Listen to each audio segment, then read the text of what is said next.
As thousands of Afghan refugees make a new home in the U.S., a small group of military spouses began collecting donated furniture and household items for the families.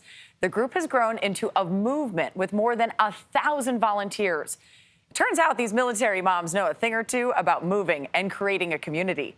Debra Alfarone introduces us to the woman who started it all. I think we're going to stage some stuff first. If it looks like Amy Marden has done this before, it's because she has. As a military spouse and mom of two, moving comes every few years. We have lots of moving hacks. We all have our best tricks. Since Afghanistan's capital, Kabul, fell to the Taliban in August, she's been helping Afghan families move into new apartments in Northern Virginia every weekend. This is the way to do it. First thought was, what are they going to do? And what can I do? It's our duty to be there to help them. Marden signed up to volunteer for one of the many organizations helping to resettle refugees. Then she started a Facebook group to collect furniture. Our group grew from 25 to 300 in a day, and now we sit somewhere around 1,100. Unwittingly, Marden started an army.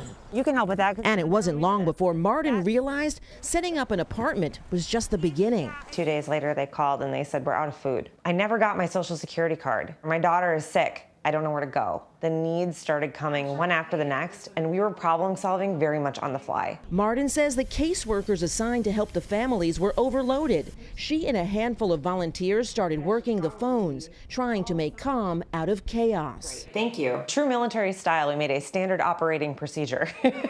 We made a manual, put our brains together. What have you all figured out? Tens of thousands of people from Afghanistan have come to the U.S. since the Taliban took over. Abdul Hasib Delawar, his wife and 3 children, arrived here the same day Kabul fell. I can't express the feeling at that time that I'm losing everything that I have made for a long time, for years. My home, my family, my job, everything, it was very difficult at that time. Delawar worked as an interpreter for an American military contractor in Afghanistan. What do you think it would be like if you didn't have their help? I can't think how it would be because we didn't know the transportation, we didn't know how we can get the apartment, where to buy groceries. We couldn't bring anything with us. Marden and her team helped Delawar enroll his 2 sons in school and work with him on his resume so he can get a job. He says the warm welcome from Marden's group gave him and his family hope. These people are such a great people.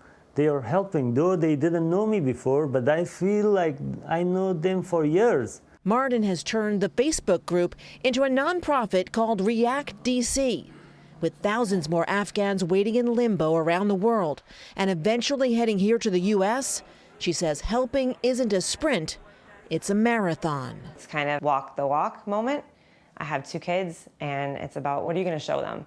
What kind of life are you going to show them? Are you just going to tell them to be good people, and serve your community? Or are you actually going to go out and do it? For CBS Mornings, Debra Alfarone, Alexandria, Virginia. Just remarkable what she's doing. I mean, the families have absolutely nothing when they get here. And COVID has made things very complicated in terms of furniture and other supplies. I love that she is being the example for her kids. Shouldn't we all be as proactive? She said, I had a walk the walk moment. We all talk the talk. And we all ask ourselves, what can I do? But I feel like if you can do something, just get up and do it. I know, and don't just talk about it. We got a big heart in this country. I like when we see people showing it off a little bit. Absolutely. That's right. We appreciate it.